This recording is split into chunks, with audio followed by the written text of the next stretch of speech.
trust of quality. ಪ್ರೀತಿಯ ಮಕ್ಕಳೇ, ಪೋಷಕರೇ ಹಾಗೂ ಶಿಕ್ಷಕರೇ, ಈಗ ಒಂದು ಅಕ್ಷರ ಕಲ್ತ್ಕೊಂಡ್ರೆ ಇನ್ನೊಂದು ಅಕ್ಷರ ಬರುತ್ತೆ. ಯಾವ್ಯಾವುದು ಅಂತ ನೋಡೋಣ. ನಾ ಬರೆಯಕ್ಕೆ ಬಂದರೆ ನೋಡಿ, ನಾ ಅಕ್ಷರ ಬರೆಯಕ್ಕೆ ಬಂದರೆ ಸಾ ಬರುತ್ತೆ. ನೋಡಿ, ಸಾ ಬರುತ್ತೆ. ನಾ ಬಂದರೆ ಸಾ ಬರುತ್ತೆ. ಆಯ್ತಾ? ಆಮೇಲೆ ನಿಮಗೆ ಊ ಬಂದರೆ ನೋಡಿ, ಊ ಅಕ್ಷರ ಬರೆಯಕ್ಕೆ ಬಂದರೆ ದೊಡ್ಡ ಊ ಬರುತ್ತೆ. ದೊಡ್ಡ ಊ ಬರುತ್ತೆ. ಖಾ ಅಕ್ಷರ ಬಂದರೆ, ಈ ಅಕ್ಷರ ಬಂದರೆ ನೋಡಿ, ರೂ ಬರೆಯಕ್ಕೆ ಬರುತ್ತೆ. ಖಾ ಬಂದರೆ ರೂ ಬರುತ್ತೆ. ಟಾ ಬರೆಯಕ್ಕೆ ಬಂದರೆ ನೋಡಿ, ಟಾ ಬಂದರೆ ನಾ ಚೆನ್ನಾಗಿ ಬರೆಯಕ್ಕೆ ಬರುತ್ತೆ. ನಾ ಬರುತ್ತೆ.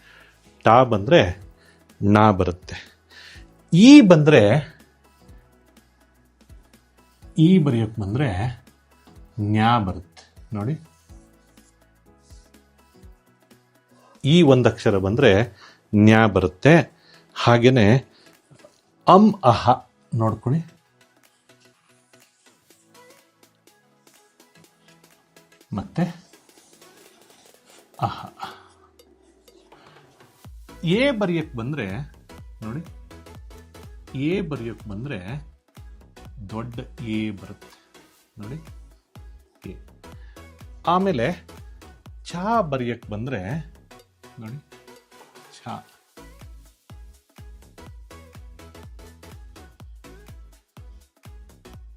ಛಾ.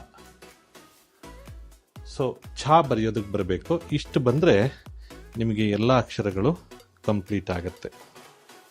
ಮತ್ತೆ ಐ, ಈ ಎರಡು ಅಕ್ಷರಗಳು ನೋಡಿ, ಐ ನೋಡ್ಕೊ.